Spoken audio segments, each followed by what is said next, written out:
and welcome back to the Indie Skies YouTube channel, where today the forecast is looking good because we're talking about the best albums of the decade. I was thinking the other day about how many great albums have come out since the start of the 2020s, so I thought I may as well try and rank my favourites, and that's what we're doing today. I found it pretty difficult to do this. I had to leave a bunch of great albums off the list, so I've also got some honourable mentions alongside the top 10. By nature, lists like these are very subjective, so before we get into it, I just wanted to touch on the methodology. I didn't want to just regurgitate the Rate Your Music top 10, so my picks are largely weighted towards my favourite albums, maybe like 75%. But I did also try to consider more objective measures, technical skill and creativity, critical and fan consensus, etc. So a few albums that were my particular favourites that might feel out of place on a list like this miss out on the top 10, as do a number of notable albums from the decade that didn't quite move me personally. Of course, you and I are going to have vastly different lists, so I need you to let me know in the comments. What did I get right? What did I get wrong? What would be in your top 10 and why? Like the video, subscribe to the channel to help it grow, and let's get into it. Starting with some honourable mentions, albums that were in contention but missed out for one reason or another. I'm going to let these sit for a while, but you can pause it if you want to read closer.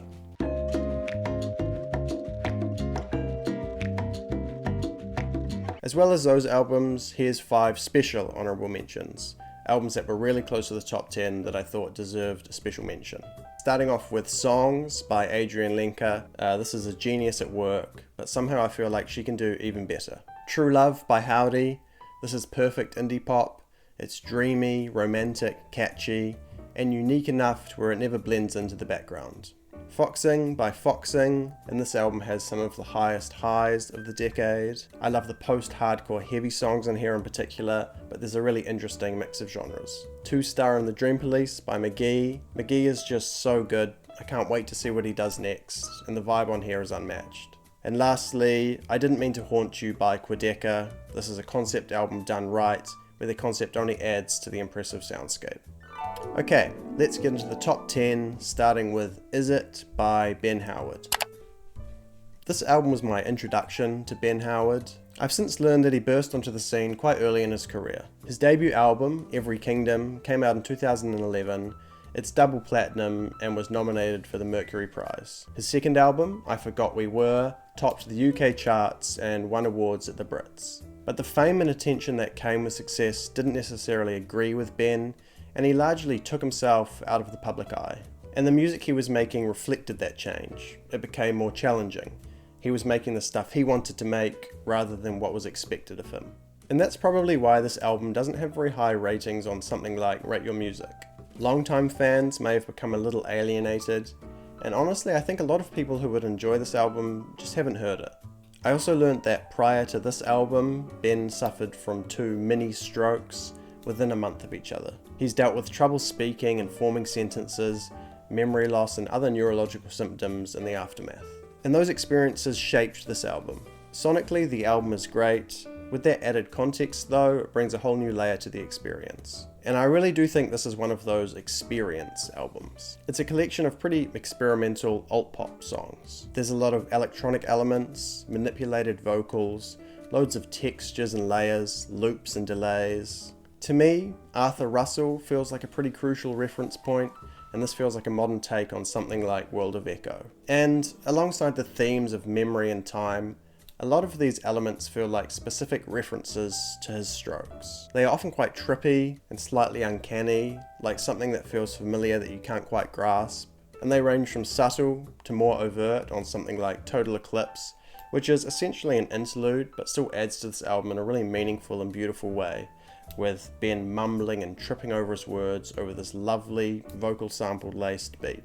Beyond the conceptual nature though, it's just a really lovely album, the atmosphere is wonderful, and there's a couple of really stellar standout tracks. And I think the best track is Days of Lantana.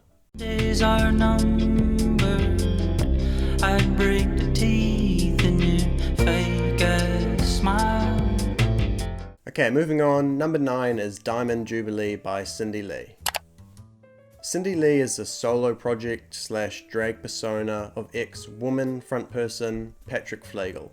Patrick had released several projects under this name before this album, which were generally well received, even if they failed to break into the wider indie mainstream. Diamond Jubilee, however, seems to have been the project that really made people sit up and pay attention. It was lauded, both critically and by fans, popping up on year-end lists and all that jazz. And that's really impressive, considering how intensely the album commits to its artistic vision. For one, it wasn't released on streaming platforms, which is already a pretty big hurdle for getting people to listen to something. Then, it's a double album, over 2 hours long. And lastly, listeners, especially those without much experience with the hypnagogic pop genre, might find this a little hard to get into. It's a pop album, but an unconventional one. Let's talk about that. Hypnagogic pop is a genre that references previous eras of pop music and refracts them through an often surreal lens. It's lo-fi, often emulating the sound of old technologies or straight up recording with them. It tends to be experimental, nostalgic, psychedelic and sleepy. And Diamond Jubilee is paying homage to music from a whole host of bygone eras, especially the Brill building scene, which is essentially a really glossy, manufactured pop from the 1950s and 60s. It's important to kind of set the scene by defining these things, because this doesn't sound like an everyday pop record. It's weird, it's vintage, and it's made with the magic of Cindy Lee. So it's this ambitious and fascinating mix of influences, of glossy sunshine pop and rock and roll, and some hazy and even abrasive noise elements, and a whole bunch of other weird stuff that combine to create this really unique, dreamlike and almost desolate atmosphere. But no matter how cool the concept is, you can't make a 2-hour-long album and keep people's attention if the quality isn't there. And here, the instrumentation is great. There's some kick-ass guitar solos, the writing is great, lots of catchy hooks and melodies, and it's a wild ride. There's lots of surprises, it manages not to sound too samey while remaining really cohesive. It's executed so well, it almost feels like you're listening to a weird 60s radio station, and I think the best song is probably All I Want Is You.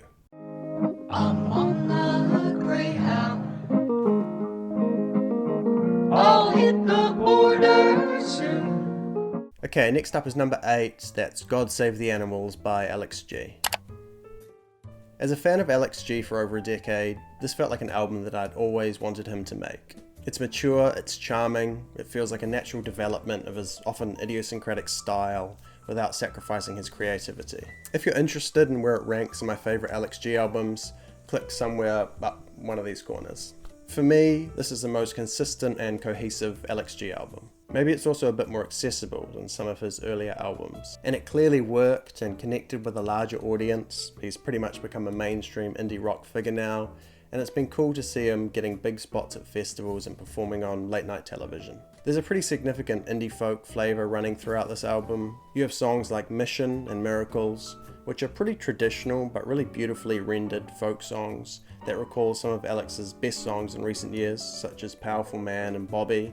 He just has such a great voice and temperament for this style. Then songs like No Bitterness kind of bridge that gap between the folk stuff and Alex's more traditional, experimental indie and slacker roots. And of course, you get a few freaky little songs, the almost nu metal of Blessing, the hyperpop of Immunity, and the high-pitched vocals and indie-tronica of Cross the Sea. I love the way Alex writes. His imagery is always so vivid, and it feels like it's coming from beyond a place that we can understand.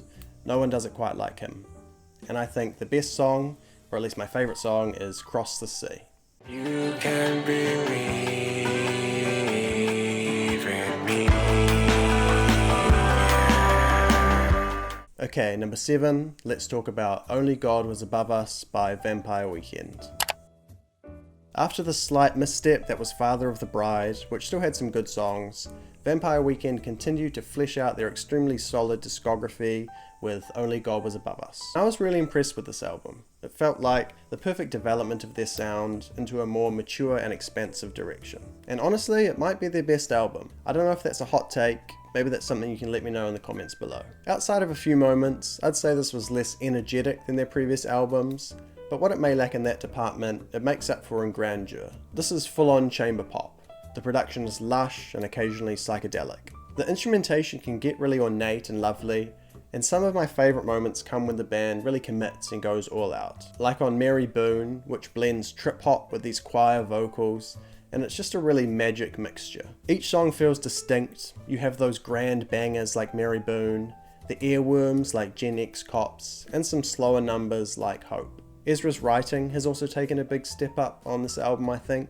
It feels more mature, more profound. There's some lovely turns of phrase and some lofty concepts about history and generational differences, finding meaning. I don't know, but it just feels like Vampire Weekend was always meant to end up here, and it's a very strong album. In a quiet moment at the theater, I could hear the train.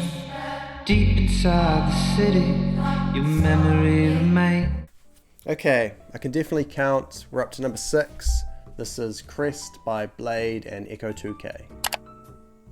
And this is maybe a slightly strange inclusion, but this is probably the album that I come back to the most out of everything on this list. It's a very synthy, pop-focused offering from Drain Gang members Blade and Echo 2K. And there's a pretty unique aesthetic at work here. There's themes of suffering, healing and rebirth, with some pretty vague religious iconography throughout. But it's a beautiful and interesting contrast because the album is bubbly, uplifting and energetic. And of course, it's defined by the ethereal flavors that the Drain Gang producers bring to the table. It's very dreamy and floaty. I think this is a bit of a love it or hate it type album. The vocals in particular are obviously going to divide people. I love Blade's voice, I understand the technical limitations, but they're just kind of irrelevant to me. I wish I could think of a better way to put it, but it really is just all about the vibe. Blade's vocals fit perfectly, they're cozy and a little strange. From the first song, The Flag Is Raised, you know what you're getting into. The bubbly beat, the dreamy and angelic Echo 2K vocals, Blade's awkward but charming verses. It's just really blissful. Girls Just Want to Have Fun is another highlight. This is just a straight up dream pop banger, hazy and super lively. Overall, it's just a really fun album. It never fails to lift my mood a bit, and I think the best song is The Flag Is Raised. Here comes that feeling, you should never let it go. The feeling. Okay, breaking into the top 5, the 5th best album of the decade so far is Songs of a Lost World by The Cure. Songs of a Lost World was the first album by The Cure in 16 years, and probably their first great album in 24 years. And it is definitely great. To think that Robert Smith is in his mid-60s at this point, making music this incredible. I'm just glad we were able to get this album, and if it's their last, it feels fitting and worthy. Sonically, I wouldn't say it's reinventing the wheel for the band. It sounds like The Cure's trademark brand of gothic rock. It's melancholy, haunting, majestic. The instrumentation is emotive and powerful, and as always it feels really high stakes. But it is darker and more desolate. Robert Smith sounds weary, but it's fitting, given the context and the themes of the album of aging, loss and acceptance. I love the way the album starts with the track Alone. It's entirely instrumental for the first half of its 6-minute runtime. It's patient, lush, swirling, and a really confident way to start the album. And it just makes it hit harder when Robert Smith's gorgeous vocals come in. And the album starts as it means to go on. The production is so good here. It's full of delicate and textured soundscapes. I love the drumming, the strings, some of the guitar solos are sick, and some of the songs progress in really cool ways. I have to mention the final song on the album, End Song. If this is the song that the band chooses to end their illustrious career with, it's justified. Not only is this a better song than most artists will make in their entire career, it also feels so meaningful and true to the band's sound and history. It's a really bleak song, but it's so beautiful, so layered and blissful. And the best song on the album is End Song. I'm outside in the dark, wondering how I got so old. Okay, for number 4, we're going to talk about Volcanic Bird Enemy and the Voiced Concern by Lil Ugly Mane. My first introduction to Lil Ugly Mane came in 2012 when he dropped his horrorcore classic Mr. Thug Isolation. Throw Dem Guns was a real staple at house parties around that time, and I thought the album was cool, but it wasn't really my thing, so I kind of disregarded Lil Ugly Mane and tapped out of his future releases. And that includes Volcanic Bird Enemy. When this dropped in 2021, I didn't listen to it. It wasn't until years later, 2024 I think, after hearing lots of chatter about it online, that I finally put aside my preconceptions and gave this thing a listen. And I was absolutely blown away. Usually it takes a few listens for an album to connect with me, but this was instantaneous. First listen, I knew. And if you've listened to it, you'll know what I mean when I say that it's hard to describe. And if you haven't listened, then I urge you to do so, because it's a very unique album. Psychedelic indie-tronica, very druggy and woozy. There's some trip-hop and plunderphonics elements, as well as a lot of good old indie rock and even some shoegaze on a track like Headboard. It's a bit of a weird mix, but it still sounds really cohesive. I'd say that's to do with the commitment to the synths and the vocal samples throughout, and also the depressing, resigned tone and themes. Because this is a pretty sad album, looking at loneliness, drug abuse, hopelessness, and it has a pretty dark soundscape too. But that's definitely only half the picture, because it's so creative, hypnotic, funny, and straight up bizarre. It's cartoonish and garish in parts, but there's always something interesting happening. Take a song like Human Fly, which is self-deprecating. It explores insignificance and mental deterioration. It's grotesque and, dare I say, Kafkaesque in the way the protagonist compares himself to a human fly. But I don't know, it still feels silly, it's listenable. I really love this album. I think it's pretty unique and special. And for me, the best song is Benadryl Submarine.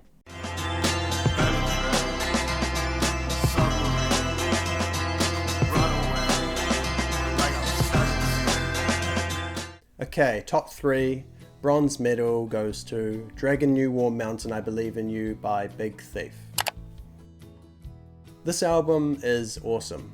Generally, when you hear of an album having lots of different genre influences and explorations, they tend to kind of coexist on songs, whereas this album really does just have a bunch of different sounding songs. You have straight up country songs, trip hop, shoegaze, soft singer-songwriter ballads, and they really commit to each style. So even though there's folk sensibilities running throughout, it's basically a playlist and showcase of all these different types of music that the band executes pretty much flawlessly each time. I'd understand if it took some listeners out of the experience, but it still feels cohesive enough to me, just because it's also compelling and potent. And despite being an hour and 20 minutes long, I don't think you could point to any filler on the track list. There's songs I favour, of course, but you could tell me any of these songs were your favourite and I'd understand. I know it's not a foolproof metric, but just look at the track ratings for the Album of the Year page for this album. And all this makes it maybe the best road trip album of the decade.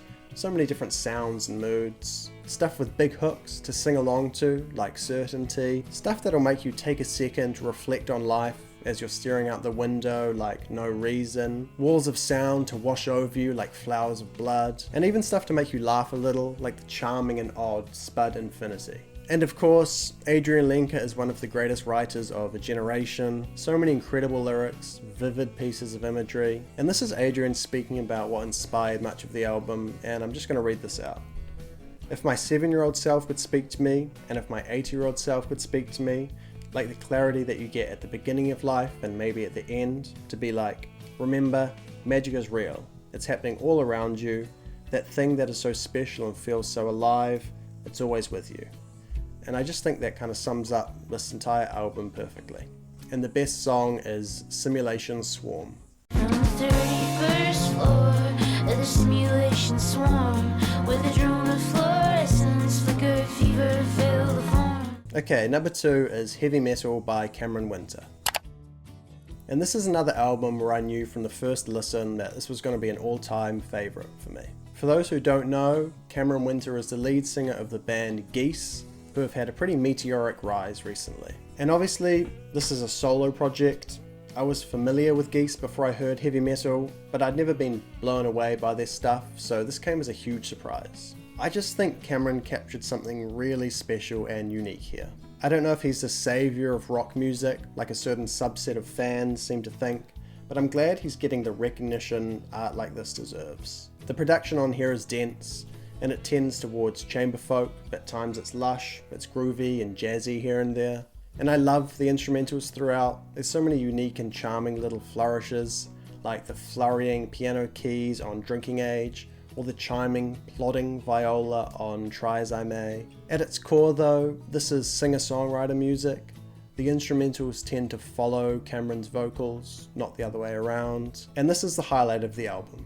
Cameron's vocals are the thing that elevates this to second best album of the decade territory. His vocals are expressive, intimate, occasionally absurd. His tone is deep and rich, sometimes rising into this oddball falsetto. His singing is intoxicating, it's just straight up fun to listen to, and any technical analysis would just flat out miss the point. And I love the lyrics. There's a lot of abstraction, a lot of stuff that borders on nonsensical, but I like that. The imagery is vivid enough, the mood is well enough realized that it's just compelling and interesting as opposed to silly or frustrating.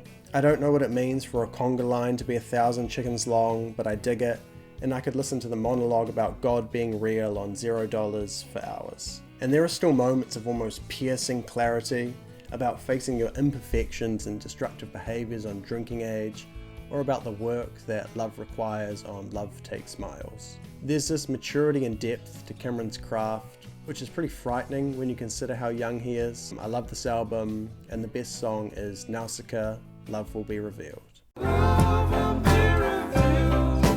Walking really slow. Okay, here we go. The #1 album of the decade so far. I'm sure a lot of you guys agree with this take. I'm sure a lot of you guys disagree with the take, but I've never been so sure of anything in my life. It is Ants From Up There by Black Country New Road.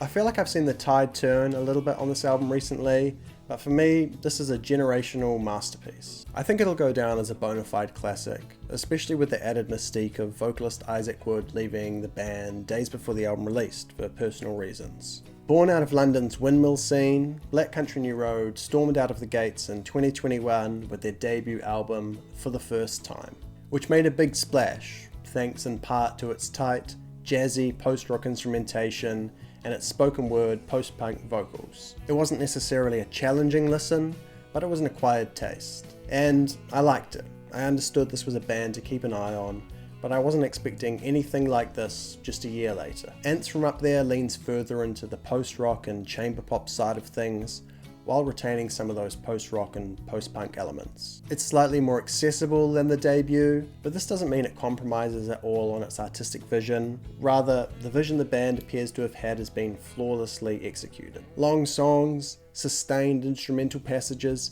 theatrical vocals, all pulling together to create an expertly paced, cohesive and compelling album that doesn't let up in quality at any point. Everything on here is so well done, from the little touches, such as the short, potent intro, immediately drawing you into the sonic landscape of the album, to the big things, vocals, writing, instrumentals, which we'll look at individually. And we may as well start with the instrumentation, because the musicianship here is really excellent. There's so much chemistry, and the playing is done to such a high level. Take the track Haldern, which actually originated from a live jam session at a festival in Germany. The mournful sax, the tense violin, the twinkling piano, it's also restrained until it's not, and everything swells together, crescendoing, pausing, and crescendoing again. This is a very emotional album, we know that. But you could take out all the vocals and it would still convey those emotions. The band knows when to hold back, when to let loose. It never feels formulaic, and it never feels like any elements have been added just for the sake of it. It's perpetually interesting. Take the drums on Snow Globes, where they totally overpower the mix. Everything has its place, and it's all pulling in the same direction. As I mentioned, vocalist Isaac Wood left the band a few days before the album came out. We don't know whether he'll return to making music. Regardless, I hope he's in a better place. And his work on this album is incredible. His quivering delivery is tender, it's moving. He sounds perfectly at home during the quieter, more restrained moments, as well as during the intense, louder moments when a bunch of instruments are crashing around him. The highlight probably coming from the last lines of the album, On Basketball Shoes, as his voice gets strained and he almost spits out the iconic lines, "Your generous loan to me, your crippling interest," which is a nice segue into talking about the writing on this album, which is of course fantastic.